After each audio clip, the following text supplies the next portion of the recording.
Okay, we are doing interviews today from the San Francisco International Book Fair, the 44th, here at 8th and Brannan.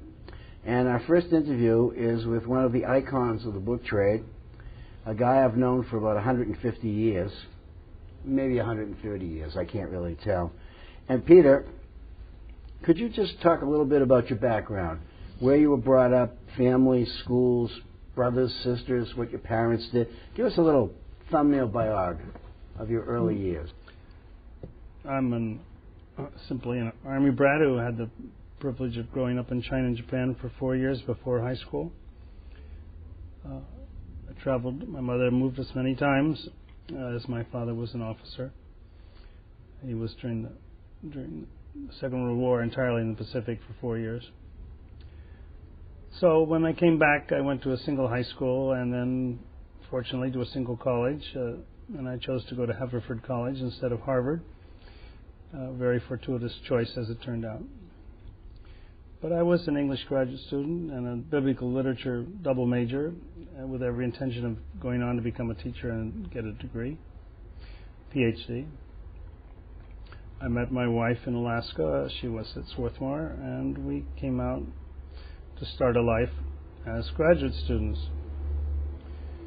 I had already started collecting D.H. Lawrence for Who Knows Why. I had learned also of the range of intelligence and minds and quality and differences of minds that prevailed at the levels of higher education. And by that means of triangulation, I was able to assess my own intelligence for particular purposes. For the first 2 years, I was a dutiful graduate student, and I began teaching Subject A, which was remedial English for freshmen, sophomores, and juniors. And I continued building the library of a graduate student and D.H. Lawrence. And by doing that, I was in many bookstores across the country. I saw many catalogs, and I met a large number of people. And among my own colleagues teaching Subject A were another pair who were building the graduate student library also. And I quickly realized that it gave me more pleasure to have them have the books than I, because I thought they were more worthy for whatever reason, for whatever range of inferiority complex or accurate assessment of one's own abilities, which was one of my modest skills. I persevered in graduate school for 9 years and got an MA after 2 years, completed all my course requirements, everything but the PhD, and I had French to go, but I'd already done Anglo-Saxon and Old English and Middle English and German and Latin. So then I dropped out because I delighted so much in selling books to other people rather than retaining them. It was a simple matter. And during that time I learned to say yes, and I learned what a great book was. You could go a long way if you could find a great book, recognize it. And I started running after the postman to see if the AB had generated any response to any quotes in the $5 to $7.50 level. And then I had another child. And then one day I bought the contents of a bookstore sight unseen at auction. And my wife finally said, "You have to make a choice." And I chose to become a bookseller full-time. So I had an apprenticeship of at least 9 years of graduate school and 4 years of undergraduate school at the highest levels of education, which were useful and purposeful levels in my education that served me well as a bookseller.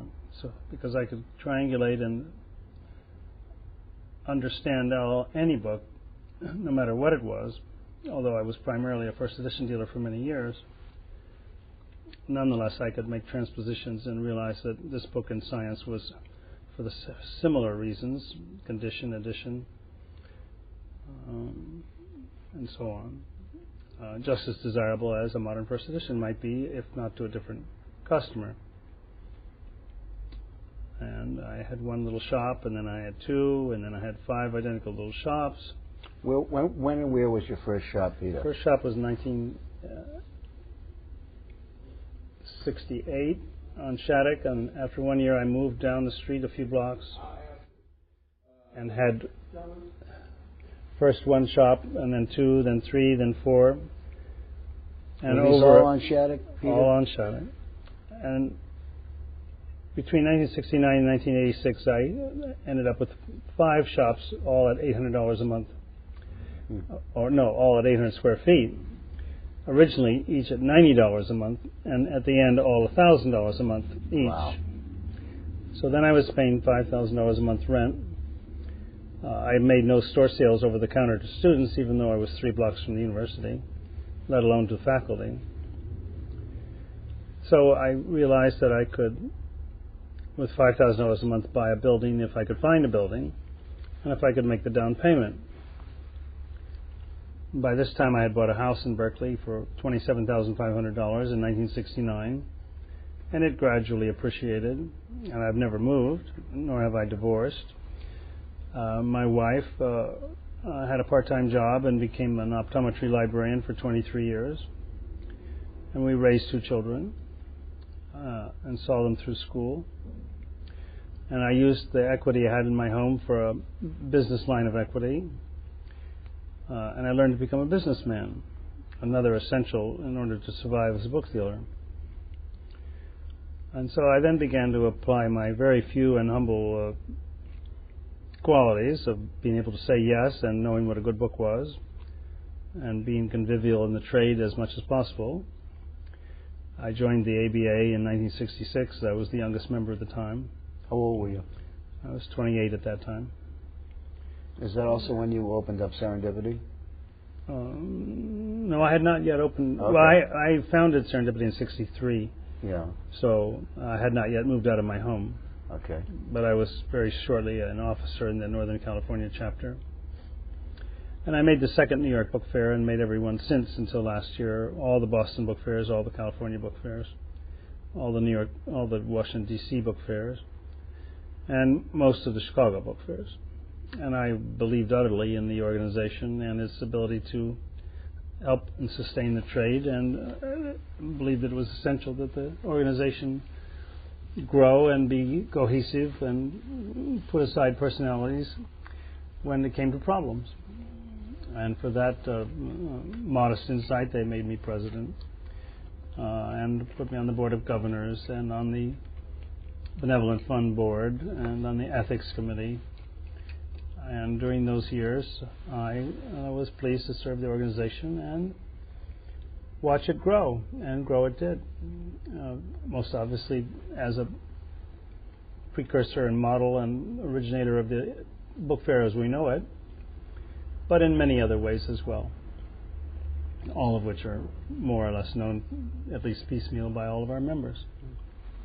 Can you tell me a little bit about some of the booksellers who influenced you, who were active when you first began, who you felt were the kinds of people that you wanted to emulate? My mentors were very specific. They were Henry W. Wenning and Marguerite Cohn, House of Books Limited. Henry was in New Haven. Margie was in New York City.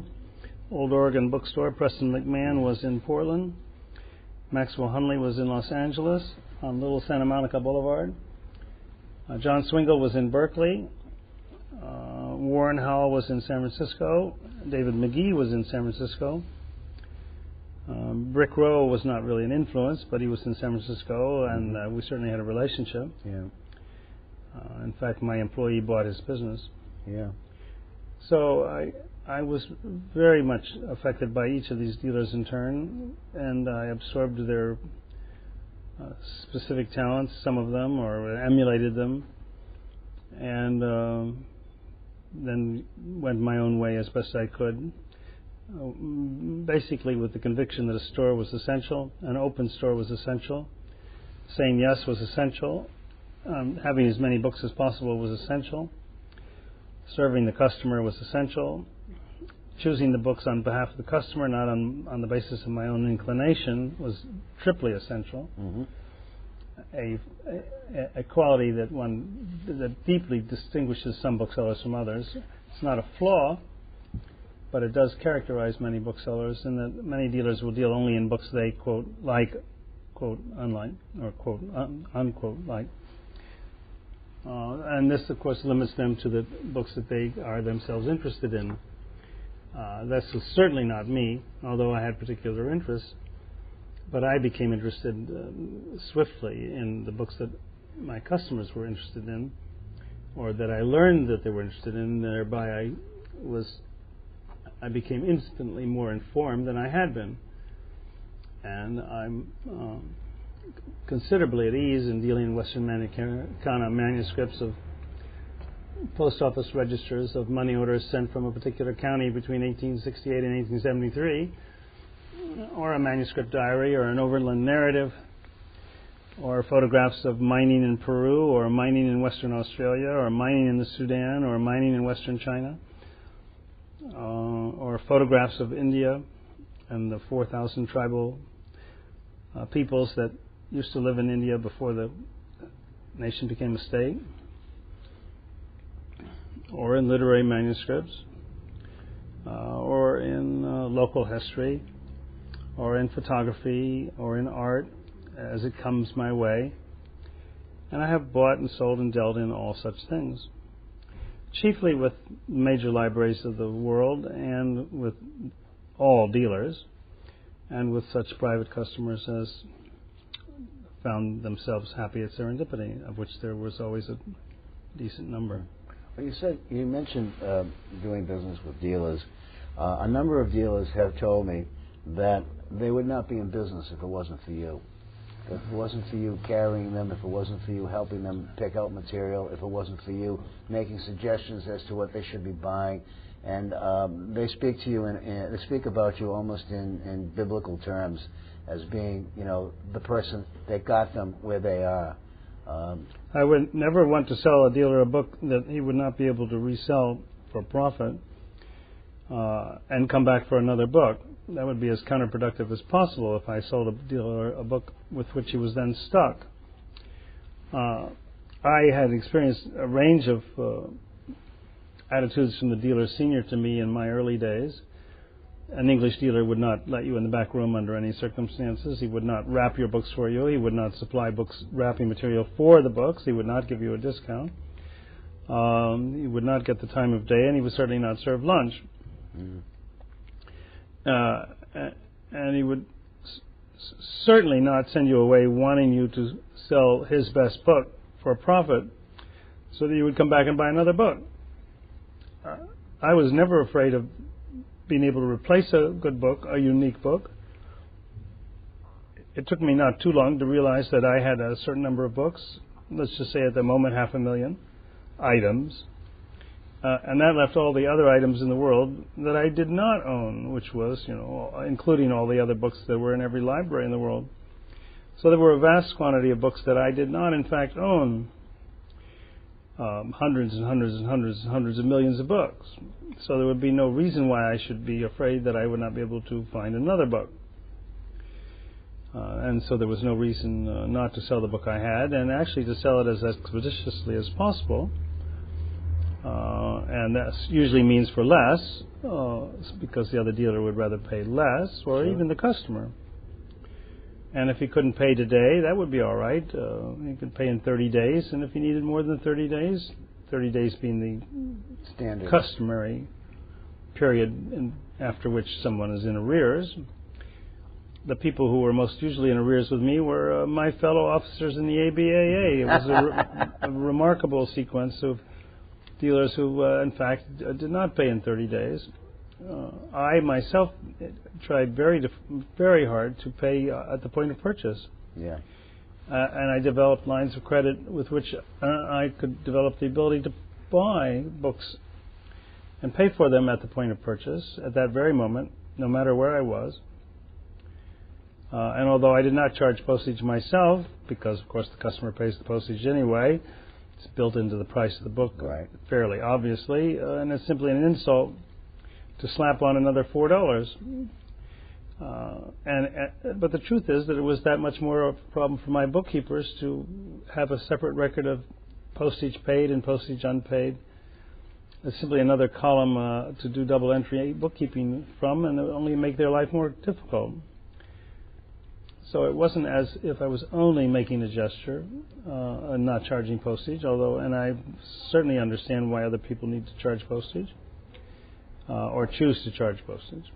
It's not a problem, not a moral choice, but it is an effective psychological decision for some people, and it's just simply been part of my style.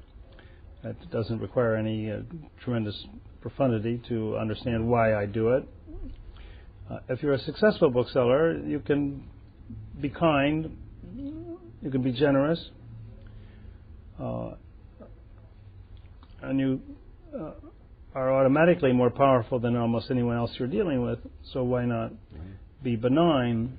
If this principle applied, of course, Israel would not be slaughtering Palestinians, and the Chinese would not be slaughtering Tibetans.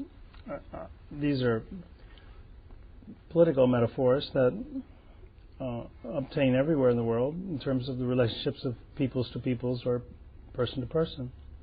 Talk a little bit about the Internet and what effect the Internet has had upon you and the way you do business, and how computers have entered your life, etc. I have famously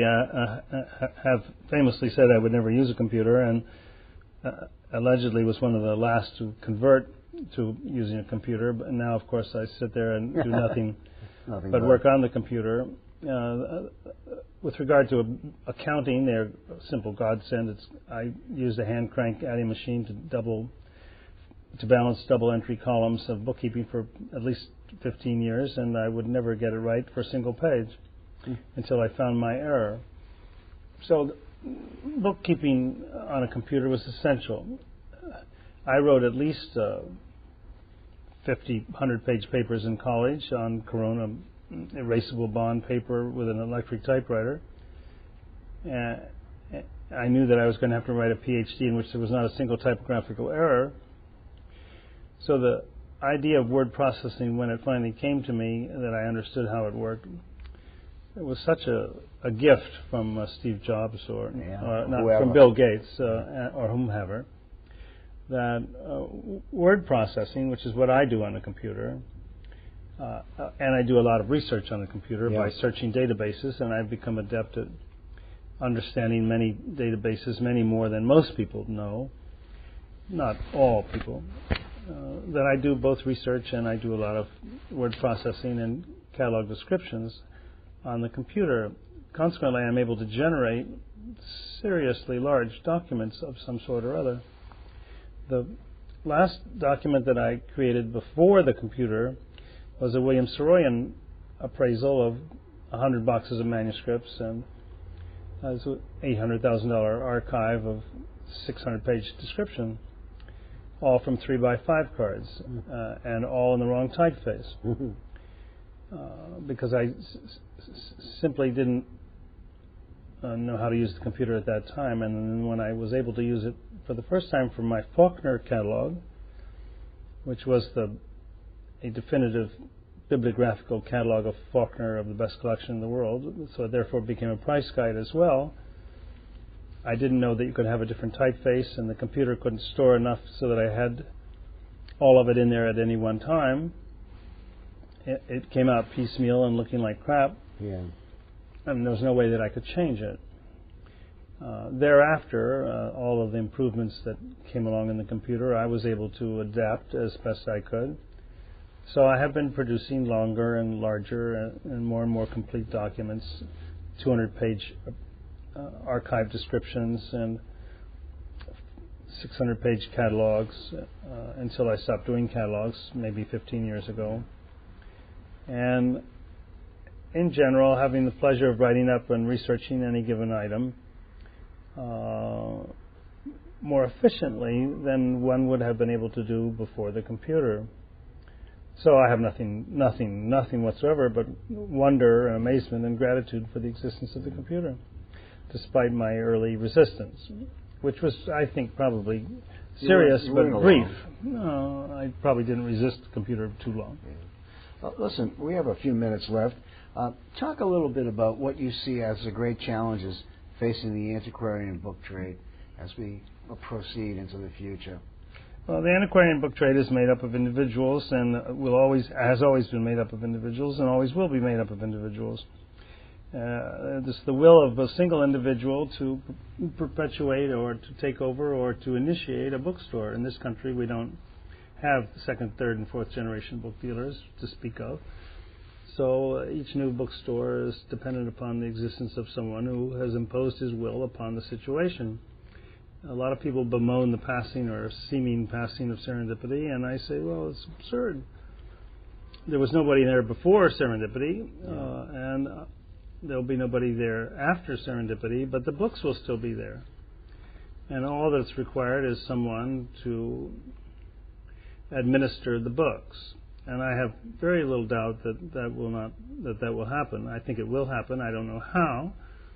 I don't know under what capital basis it will happen. If nobody wishes to pony up any particular money to buy a particular entity, then they'll all go piecemeal to auctions or friends and get redistributed in the way that books move around. The book, my best friend at the time, Bill Hoffer, really encapsulated it in the most succinct form ever created. That is to say, booksellers solve problems caused by books. Well, I have 500,000 items. Those are 500,000 problems. That is to say, what to do with them, the books. And I believe that the book trade will solve those problems without any trouble whatsoever. And the economic basis under which it happens will be dependent upon either my choice of advisors or their good fate or the state of the world or whether there's another political revolution or the stock market or all those intangibles over which we have no control, individual control. So I have never had any worry or doubt about the future of the book business. The book business is itself, by definition, a state of change. John Van Coen was the first to quote libraries books they didn't have in their card catalog in 1939, and yet this is something so routine that we all think we've all been doing this forever. Mm-hmm. But it hasn't been going on forever. It has not been going on for 100 years. When China starts to buy books seriously, not just Chinese items printed in China that happen to be in the West, but things that they need that they don't have, well, there's a huge new market. Just as we had briefly Australia or Canada or Japan, which lasted somewhat longer. Mm. Suddenly new markets emerging. India will certainly emerge. Russia will certainly emerge. And China will emerge. And these are huge markets. So I'm not a market analyst, and I'm not worried about it. I'm obvious. I've been to two of the Hong Kong book fair. I went to the first Hong Kong book fair and saw the awakenings were obvious. One needs much more importantly to understand one's own financial structure and to work within it. I don't have a lot of patience or time, and I certainly have no admiration for the dealer who wishes to push his finances beyond their natural limits, or to pyramid, or to leverage, or actually to use other people's money to have their will, unless it's money they're responsible for, like a line of credit. Very few booksellers have lines of credit of significance, astonishingly enough, and even fewer booksellers understand, I think, the concept of how much the books that they sold in the last fiscal year actually cost them. These are such basic accounting and fiscal concepts that I used to teach money in the book business at the Colorado School, and it certainly needs to be taught still about what the financial structure of the antiquarian book business is and implies, and how a bookseller can take advantage of it, of some accounting knowledge. But I'm certainly not concerned about the future of the book business, not concerned about the influence of the Kindle or other mechanical book readers.